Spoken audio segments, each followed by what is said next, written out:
హే everyone, ఈరోజు గోదావరి గట్టుపైన అనే movie release అయింది. ఇందులో హీరో వచ్చేసి సుమంత్ ప్రభాస్ అండ్ హీరోయిన్ వచ్చేసి నిధి అండ్ జగపతి బాబు గారు హీరోయిన్ ఫాదర్ రోల్ చేశారు. సో నేను ఈ మూవీ మార్నింగ్ చూశాను. మూవీ ఎలా ఉందో ఈ వీడియోలో డిస్కస్ చేద్దాం. So coming to the movie plot. So బేసిక్గా ఇది ఒక లవ్ స్టోరీ. సో హీరో వచ్చేసి ఒక ఆటో డ్రైవర్ అండ్ హీరోయిన్ వచ్చేసి ఒక కాలేజ్ స్టూడెంట్. సో వీళ్ళిద్దరు లవ్లో పడతారు. బట్ హీరోయిన్ వాళ్ళ నాన్నకి ఇష్టం లేకోకుండా ఏ పని చేయదు. సో హీరోయిన్ వాళ్ళ నాన్న వీళ్ళ లవ్ స్టోరీ యాక్సెప్ట్ చేస్తాడా చేయడా, అండ్ ఫైనల్లీ వీళ్ళ లవ్ స్టోరీ వర్కౌట్ అవుతుందా అవ్వదా అనేది ఎంటైర్ స్టోరీ. సో ఈ మూవీలో నాకు నచ్చిన కొన్ని విషయాల గురించి మాట్లాడుకుందాం. సో ఫస్ట్ వచ్చేసి మ్యూజిక్. సో ఈ మూవీకి మ్యూజిక్ మాత్రం హార్ట్ అండ్ సోల్ అని చెప్పొచ్చు. ఆ రిఫ్రెషింగ్ బీజిఎం కానీ సాంగ్స్ కానీ వినడానికి చాలా బాగున్నాయి. అండ్ నెక్స్ట్ వచ్చేసి Sumanth bro acting as a auto driver, ఒక మంచి న్యాచురల్ పర్ఫార్మెన్స్ అని చెప్పొచ్చు. అండ్ ఆ గోదావరి స్లాంగ్ కూడా బాగా సెట్ అయింది. అండ్ నెక్స్ట్ వచ్చేసి hero and heroine on screen presence and chemistry చాలా న్యాచురల్గా ఉంటుంది.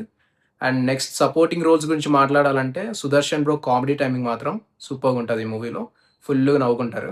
అండ్ ఈ మూవీలో హీరోకి ఒక మరదలు ఉంటుంది, ఆమె క్యారెక్టర్ కూడా చాలా ఫన్నీగా ఉంటుంది. తర్వాత ఈ మూవీ మొత్తం రియల్ లొకేషన్స్లో షూట్ చేశారు. సో ఆ గోదావరి సైడ్ లొకేషన్స్ కూడా చూడడానికి చాలా బాగుంటాయి.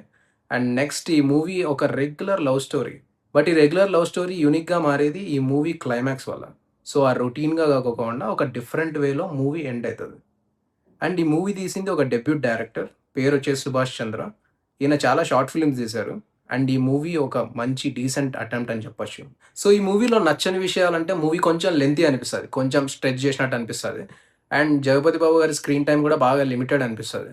ఆయన స్క్రీన్ టైం ఇంకొంచెం ఎక్కువ ఉంటే బాగుండేది, మూవీ ఇంకొంచెం బాగా క్లిక్ అయ్యేది అనిపించింది. But other then that it's a good love story with a blend of emotions. So movie చూసిన తర్వాత మీకు ఎలా అనిపించిందో కామెంట్స్లో చెప్పండి. And do follow for more reviews and recommendations. మళ్ళీ కలుద్దాం. బాయ్.